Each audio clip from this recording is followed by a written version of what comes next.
Welcome to KR engineering and career guidance YouTube channel.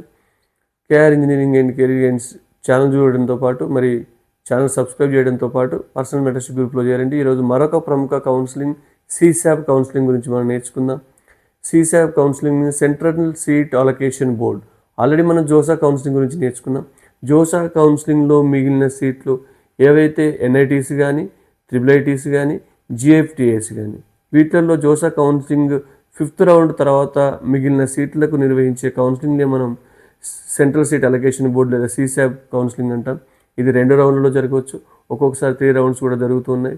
CSAP కౌన్సిలింగ్లో మనకు సువర్ణ అవకాశం ఏంటంటే తక్కువ ర్యాంకుకే మంచి సీటు వచ్చే అవకాశం అయితే ఉంటుంది. ఎందుకంటే CSAP రౌండ్లో చాలా తక్కువ పార్టిసిపెంట్స్ ఉంటారు, అందరూ పార్టిసిపేట్ చేయరు. కాబట్టి ఉన్న వాటిలో ద బెస్ట్ వచ్చే సీట్ వచ్చే అవకాశం, ఒక ప్రయత్నం అయితే మనం CSAP కౌన్సిలింగ్ ద్వారా చేయొచ్చు.